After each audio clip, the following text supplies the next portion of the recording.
Bueno, pues bienvenidos y bienvenidas todos y todas. Es evidente el motivo de la convocatoria, no hace falta extenderse.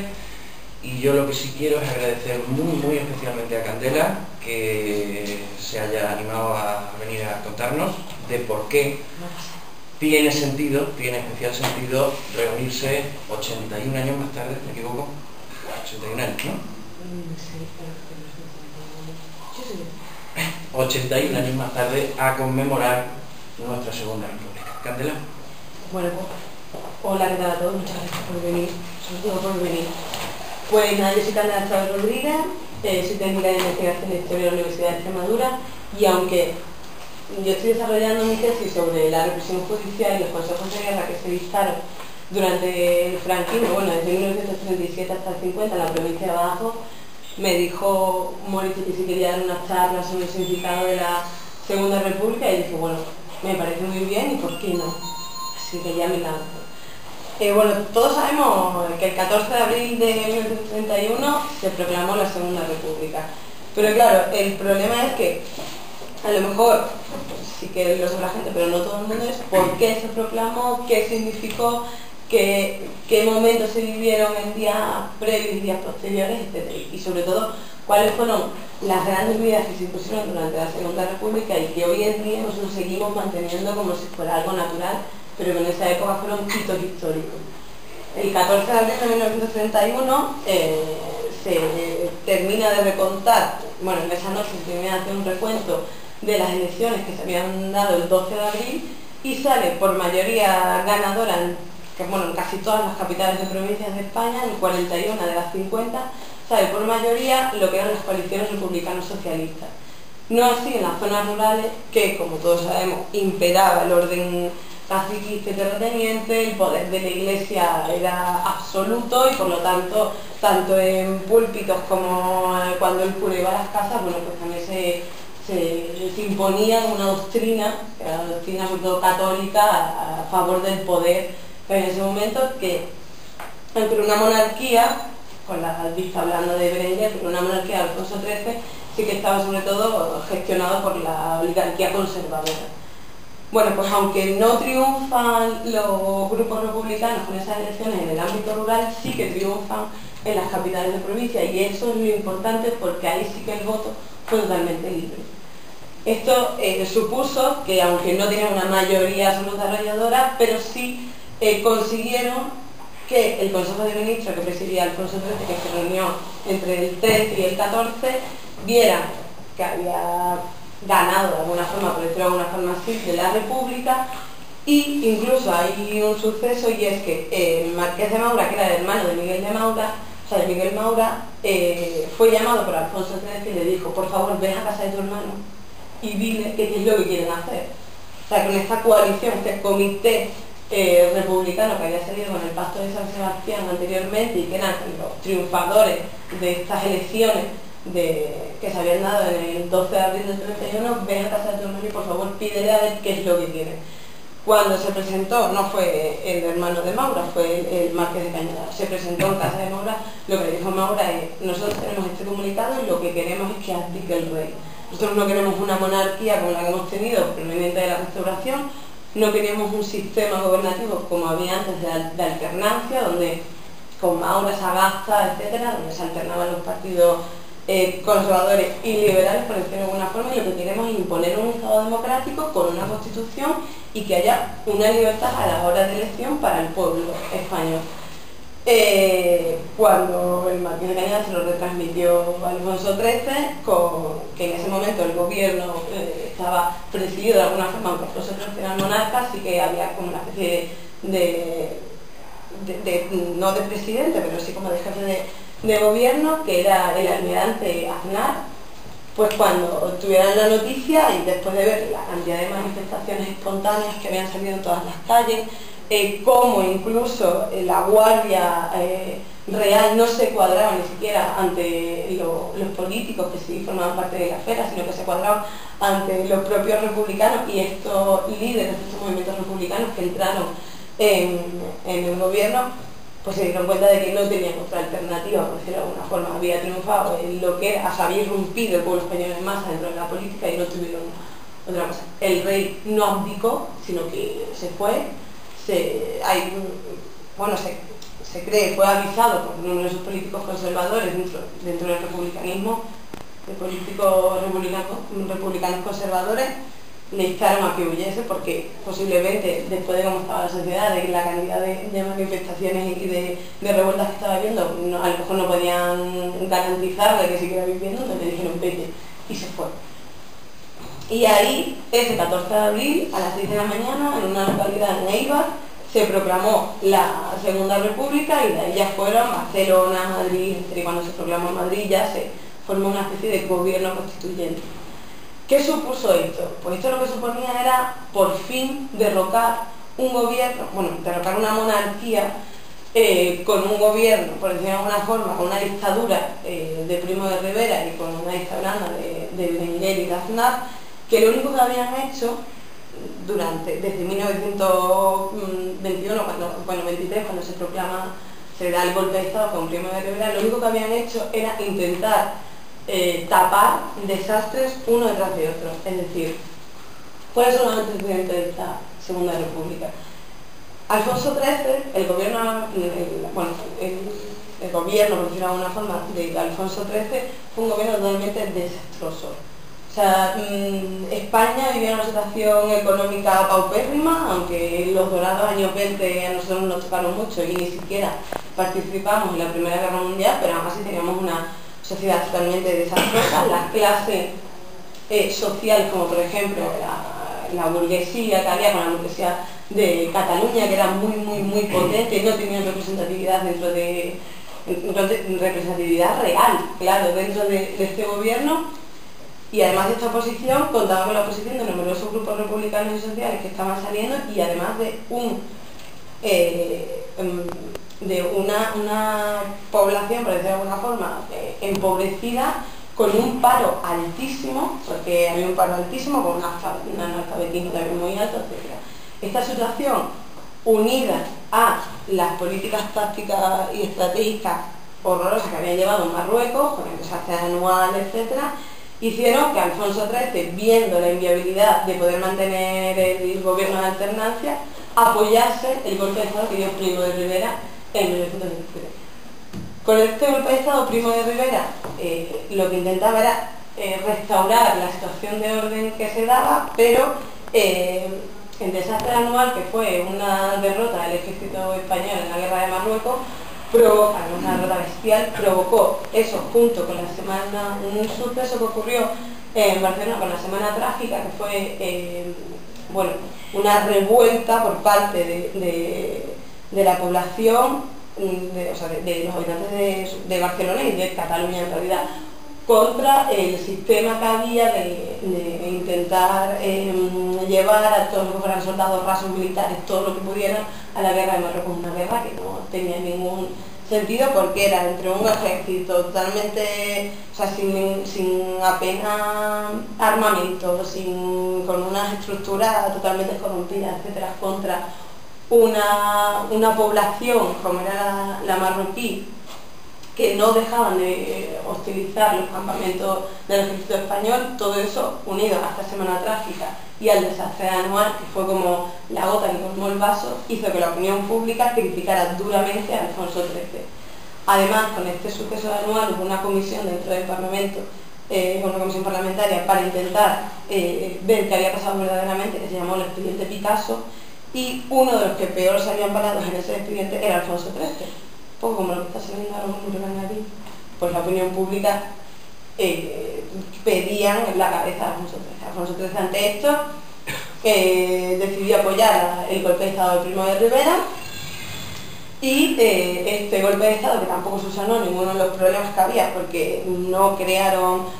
unas políticas favorables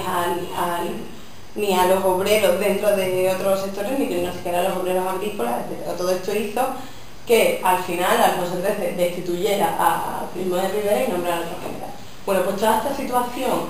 de continua crispación por parte de la sociedad, de la poca representatividad que tenían los grupos republicanos dentro del gobierno, el no poder hacer ningún tipo de reforma ni de decreto legislativo, porque todo lo imponía Alfonso XIII, pues lo que hicieron fue en 1930, en el verano de 1930, se creó lo que se llama el Pacto de San Sebastián. El Pacto de San Sebastián fue una coalición, bueno, fue una reunión entre los grupos republicanos, tanto conservadores como de izquierdas, pero sobre todo de izquierdas, claro, donde estaba el Rus, etcétera, que lo que hicieron fue crear o intentar en esa reunión crear una táctica para poder derrocar a Alfonso XIII. Una táctica siempre pacífica, porque eso fue también un gran hito del cambio de la Segunda República, y es que por primera vez se derrocaba a un rey sin necesidad de una guerra. O sea, el rey se fue, pero aquí no hubo ninguna situación bélica ni nada. Sí es verdad que, por ejemplo, hubo un intento de proclamación de república en la zona de Jaca por los dos militares que fueron fusilados en consejos de guerra más tarde y se convirtieron en mártires de esta proclamación incluso. Es más, estos políticos que se reunieron en el Pacto de San Sebastián fueron detenidos por asociación ilegal, incluso en la cárcel la opinión pública los alababa y los ensalzaba. Toda esta situación de crispación provocó que Alfonso XIII decidiera hacer una especie de elecciones que en realidad es lo que quería, bueno, él y el gobierno de Berenguer y Aznar, lo que querían era lanzar como un globo sonda para ver si la gente seguía siendo partidaria de lo que era esta monarquía o si verdaderamente, bueno, a ver, esto es lo que se ha entendido de estas elecciones, si eran verdaderamente partidarias de esta monarquía. A los hechos me remito, o sea, después del recuento de votos, ya os digo, de las 50 capitales de provincia en 41, los que ganaron fueron las coaliciones republicano-socialistas. Por lo tanto, podemos decir que ese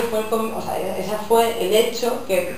este apartado histórico fue el hecho que provocó esta proclamación de la Segunda República. ¿Y por qué fue importante? Pues sobre todo fue importante por las primeras medidas que se tomaron. O sea, la Segunda República, aparte de por la alternancia de gobiernos en el sentido de que primero Azaña, después el gobierno de la Cera, que se llamó el Bienio Negro, el triunfo del Frente Popular en febrero del 36, sobre todo lo importante son las primeras medidas, o lo que se ha quedado son las primeras medidas que se hicieron durante el primer bienio. En estas primeras medidas lo que se intentaba era, sobre todo, crear un verdadero Estado democrático y que fuera en consonancia con las democracias europeas que ya estaban en este momento, y además incluso fue puntera, entre otras cosas porque la Segunda República, además de poner el voto de la mujer, pero sin ningún tipo de restricción, imponer la igualdad en ambos sexos, incluso legalizar el aborto, que ahora mismo nos parece como que es una conquista de estos años, pero verdaderamente durante la Segunda República, estamos hablando de 1931, con una iglesia, con un poder impresionante dentro de las esferas políticas, fue el gobierno de Azaña quien impulsó esta legalización del aborto. Desde entonces, los grandes hitos de esta Segunda República son grandes hitos que incluso en su momento, aunque en su momento fueran muy avanzados, yo creo que hay cosas dentro del decreto que los leeríamos ahora, incluso diríamos, madre mía, si esto es lo que nosotros pedimos, o sea, si eso ya se pedía en el 31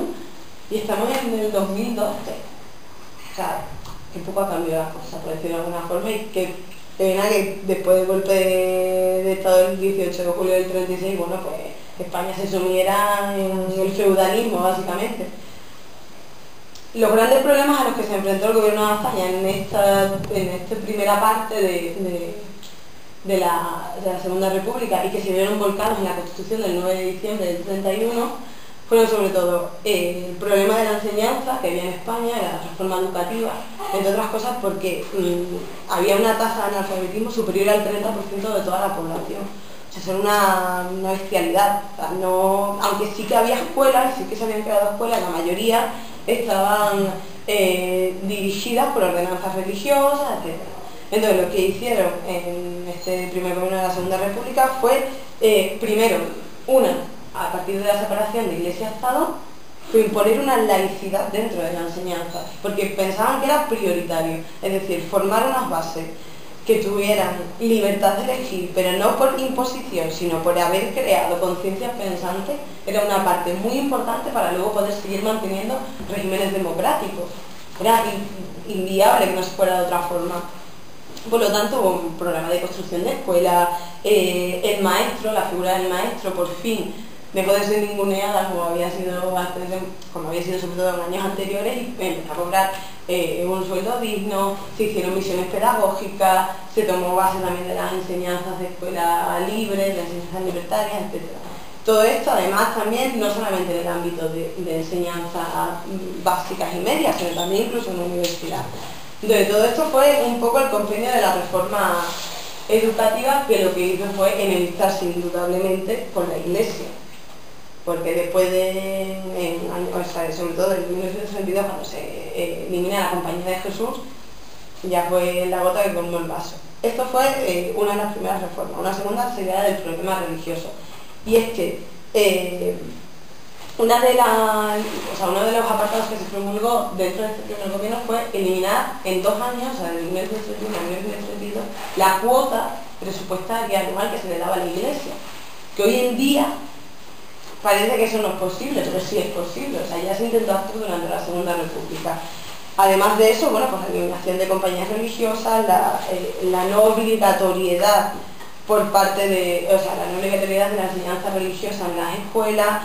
y bueno, y también un poco el problema religioso, con la aprobación del divorcio, la secularización del cementerio, la aprobación también del matrimonio civil, etc. Esto, que ahora mismo sí que son cosas normales, en esa época era totalmente impensable, además muy novedoso y muy puntero y revolucionario. Se llamaban los comités, algunos ayuntamientos durante la Segunda República, aparte de lo que luego ya pasó durante la guerra, se les llamaba ayuntamientos revolucionarios, pero no eran revolucionarios, simplemente eran dentro de estados democráticos. Otro de los problemas, bueno, fue el problema social con el paro obrero, y es que las reformas que se impusieron fue de protección de seguros laborales, de aquellas mujeres que se quisieron, bueno, pero también un poco relativo, aquellas mujeres que estaban incorporadas a lo que era el mercado laboral en ese momento, que era un poco restrictivo, la verdad, todo se ha dicho de paso, pues también tenían seguro de maternidad, la jornada laboral se impuso un determinado número de horas, y sobre todo una cosa muy importante es que se hizo obligatorio la contratación de obreros de las propias zonas. Es decir, sobre todo porque España y en la zona de Extremadura y Andalucía, tener base eminentemente agraria, bueno, pues los terratenientes, caciques, como lo queráis llamar, a la hora de contratar, no siempre era de forma justa. Bueno, no siempre era, nunca era de forma justa. Es decir, no se contrata, o sea, se contrataba de forma fraudulenta, no se pagaban las horas, encima, bueno, trabajaban muchísimas más horas, no había tampoco diferenciación entre obrero, hombre de 40 años a niños de 7 años, no había diferenciación. Todo esto con la Segunda República se transformó, y lo que se puso, además del paro obrero, era exigir la contratación de obreros también de la zona. Es decir, había un censo de obreros donde el propietario de la tierra iba, y sobre todo a través de juntas provinciales, iba y decía, bueno, pues yo necesito 20 braceros para esta jornada. Y entonces, por orden, se cogían a sus 20 braceros, siempre que fueran de la zona, y no había ningún tipo de distinción. O sea, eran los que tocaban y luego los siguientes así. Y era una forma de igualizar, por decirlo de alguna forma, lo que era la contratación. Esto fue un hito bastante importante porque supuso el cabreo de los terratenientes y el apoyo a la sublevación del 18 de julio. Fue bastante importante. ¿Por qué? Porque les obligaban a ser legales y les obligaban a pagar el jornal justo, con detrimento, por supuesto, de su dinero. Eso fue un poco la gran medida del problema social. En cuanto al problema militar, el ejército, desde tiempos inmemoriales, había estado acostumbrado a intervenir en política. Cuando había algún sistema gubernativo que no le gustaba, o había algunas facciones, sobre todo muy, muy conservadoras, que no estaban de acuerdo con el gobierno que había en ese momento, llamaban al ejército, el ejército se personaba y daba un golpe de Estado. Pues Azaña lo que hizo, por su ley de la reforma militar, fue obligar a los militares a jurar fidelidad al gobierno de la República. ¿Qué pasaba con esto? Pues que ya no se podían sublevar, bueno, entre comillas, claro, que ya no se podían sublevar, y quien no jurara esta fidelidad se retiraba con un sueldo digno todos los meses, o sea que tampoco había agravio. Pero el problema fue que el ejército ya no tenía poder dentro de la esfera política, igual que la Iglesia. Y lo que había estado pasando hasta ahora era que en realidad el poder estaba compuesto por un trío que era el jefe de gobierno, el gobierno en ese momento, Iglesia y ejército. Y el ejército ya no forma parte de ese poder. Y esto fue una de las... fue una de las causas del levantamiento, fue una de las causas a largo plazo, claro, del levantamiento del 18 de julio, puesto que muchos militares se sintieron ofendidos, ya que habían estado luchando en la guerra de Marruecos en condiciones paupérrimas y sin apenas material y con tácticas horrorosas y además sin cobrar apenas nada y en una situación horrorosa, se sintieron ninguneados con esta nueva reforma. Además de que Azaña también lo que hizo fue eliminar el sistema de ascenso, porque por ejemplo, en 1931 lo que se intentó hacer fue que hubiera por 100.000 soldados unos 20.000 oficiales. En el momento en el que estábamos había como 60.000 oficiales. O sea, oficiales donde había que pagar más, etc. Y eso se eliminó, esa carrera de ascenso.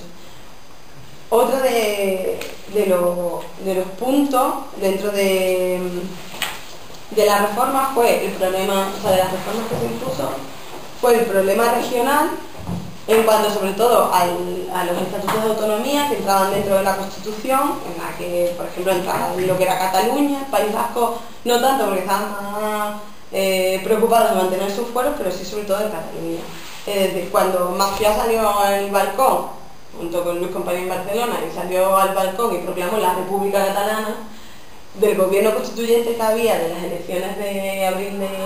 del 31, mandaron a dos políticos catalanes rápidamente a Barcelona para que no dijeran eso y se cambió el nombre de República Catalana, entre otras cosas para seguir manteniendo la unidad, sobre todo por la oposición de los republicanos conservadores, que no querían que hubiera autonomía. Pero como sí que teníamos que tener autonomía, lo que se hizo fue, bueno, pues en vez de decir República Catalana, decir Generalitat, y se queda un poco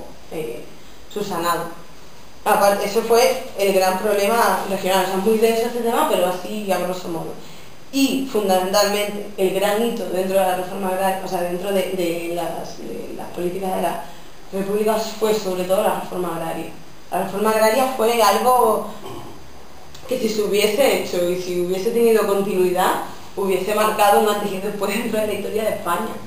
Porque la reforma agraria lo que se trataba de hacer era... primero, expropiar todos aquellos terrenos que no eran cultivados directamente por el propietario, terrenos que no se cultivaban, aunque los bienes muertos, como se le llama, de la Iglesia, y intentar concentrarlos, repartirlos a través de juntas provisionales en cada provincia y ser repartidas a familias de campesinos o incluso a grupos de campesinos para que se trataran de forma comunal. Eso era lo que se intentó hacer. Después del intento de golpe de Estado de Sanjurjo, en 1932, se aceleró momentáneamente esta reforma porque lo que se hizo fue castigar a esta nobleza terrateniente y a estos grupos de caciques que apoyaron esta sublevación y se expropiaron muchas más tierras. Normalmente la ley decía que toda persona que le fuera expropiada una tierra debería ser compensada económicamente, se le debería pagar. Pero con la de Sanjurjo,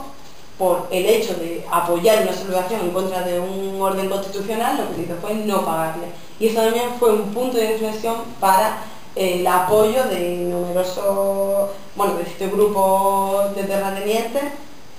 de la clase terrateniente, a la sublevación del 18 de julio. Y el gran problema, desde mi punto de vista, de lo que fue la reforma agraria, además de ser mucho y de cierta desorganización, etcétera, etcétera, fue primero que en realidad se hizo de una forma muy rápida y no dio tiempo ni siquiera a baremar qué propiedades había que expropiar, cómo eran esas propiedades, qué calidad tenían esas propiedades y sobre todo porque había un aparato burocrático detrás de esta reforma agraria que hizo que se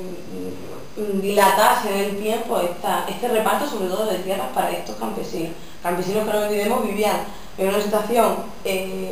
paupérrima, vuelvo a repetir, porque es que no había posibilidad de poder ni comprar tierras ni nada y vivían en una situación paupérrima desde hacía muchísimos años. Vieron esperanza en esta reforma agraria y no reforma que tardó muchísimo tiempo en hacerse efectiva, bueno, que no se hizo en realidad, sí se expropiaron tierras, pero no con el plan que se tenía pensado. Fue un condicionante que hizo que este gobierno de la Segunda República tuviera dos enemigos nuevos. Bueno, dos enemigos nuevos no, uno sí y el otro no. Un enemigo nuevo sería este grupo de campesinos, jornaleros, braceros, etcétera, que estaban hartos de esperar, incluso después de febrero del 36 hubo conatos y hubo intervenciones por parte de estos grupos de campesinos en diferentes tierras, que en Extremadura también las hubo. Y sobre todo, otro gran problema fue que, por ejemplo, se tenía pensado en un año tener 60.000 o cerca de una cifra, de 60.000 campesinos asentados en sus propias tierras. Y en los 2 primeros años no se llegó ni a 12.000. Esto, por eso digo que fue un motivo también de enfado. Y por último también otro gran problema, o sea, un gran problema que tuvo también esta Segunda República con estas reformas que intentó hacer fue que se granjeó ya no solamente la posición de dentro de todo lo que eran los republicanos conservadores, como luego se unieron en la coalición de la CEDA, etcétera, sino que también tuvieron el problema, bueno, pues de lo que eran los sindicatos de CNT, que luego se convirtieron, bueno, luego estaban con FAI, etcétera, etcétera.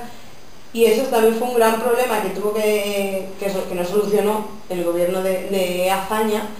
que además de esta inestabilidad política que tenía dentro de sus propios partidos, bueno, pues también con los sindicatos y entes y agrupaciones políticas como tanto anarquistas, etcétera, pues también todo esto hizo que esta conflictividad social unida a el enfado dentro de las clases terratenientes, del ejército, de la iglesia, etcétera, bueno, pues unieran fuerzas que no entre ellos, sino que fueran puntos fuertes a la hora del triunfo del golpe de Estado.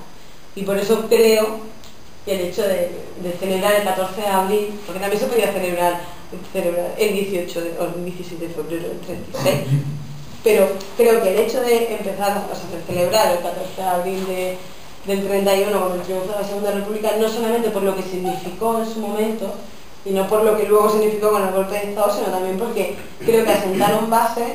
como se asentó en esta Constitución, de lo que luego se ha reivindicado a través de transición, y que bueno, que tenemos hoy en día muchos logros, pero de alguna forma sociales, etcétera, ya se estuvieron reclamando en 1931. Y por eso considero que es importante. Así que muchas gracias por haberme atendido. Espero que no haya sido muy pesada. Bueno,